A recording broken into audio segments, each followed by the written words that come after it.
everyone. My name is Emma and I'm a Visitor Experience Assistant here at Guelph Museums. Thanks for joining us for our weekly Museum of You activity.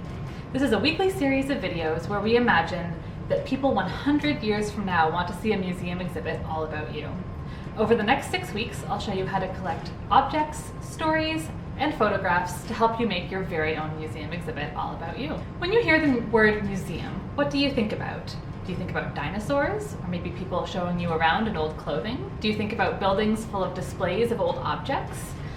For many museums, those things, those objects, are a super important part of what makes the museum a museum. Most museums collect objects from the past and use them to show people what the past was like. In museums, those are called artifacts. Here at Guelph Museums, we love talking about Guelph's history, and artifacts make talking about the past even more fun.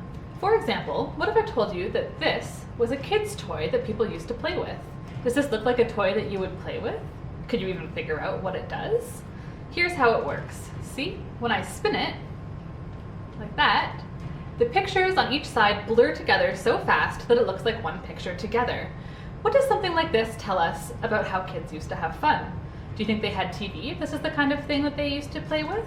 Do you think that they made their own toys or bought them at a store? Just by looking at this one artifact, we already have lots of great questions to ask about life and how people had fun in the past. And we can probably even start to guess some of the answers to those questions. So this is why it's important for museums to have artifacts. They are super helpful ways for us to look at something from the past and learn a little bit about life back then. I'm talking to you today from one of our old collection storage rooms. These shelves behind me are full of old objects from Guelph's history. But how does an object become an artifact? How did Guelph Museums get to have so many artifacts? One of the most important ways that we get new artifacts at the museum is when people from the community, just like you, give them to us. This is called donating an artifact. Anyone can say, I have some really cool old stuff at home. I wonder if Guelph Museums would want to have it. When that happens, the first thing that we do might seem kind of boring, but it's really important. We ask the person to fill out a form on our website. This is called an accession form, and it's where we collect all the important information that can tell us all about the object.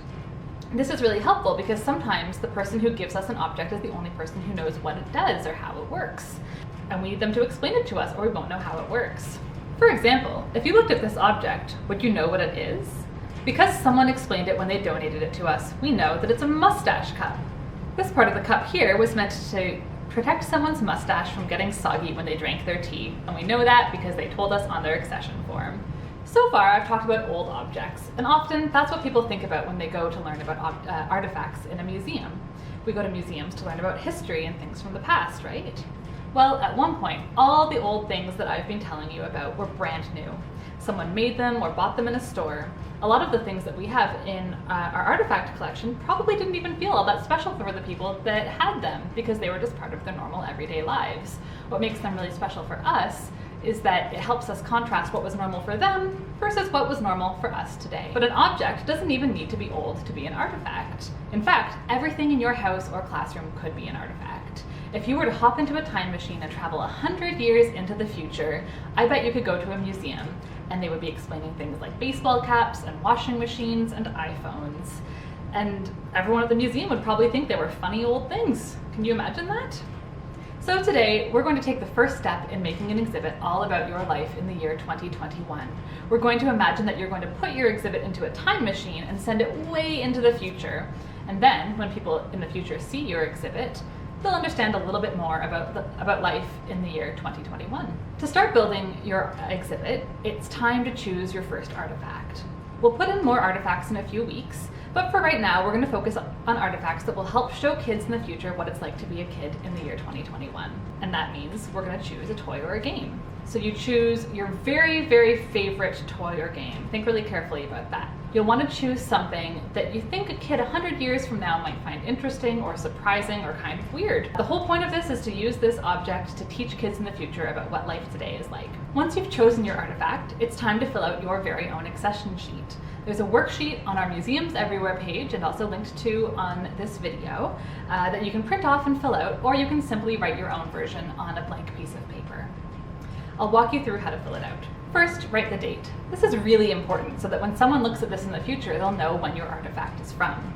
Can you imagine if someone looked at a Fortnite toy and didn't know when it was from? They might think it was from the same time as when people played with thaumatropes, which is the toy I showed you earlier. Next, write your name so that they know who the toy or game belonged to. After that, write the name of the object. This can be very simple, like teddy bear, Monopoly, Nintendo Switch, whatever you're putting in your exhibit. Finally, complete the sentences in the object description section.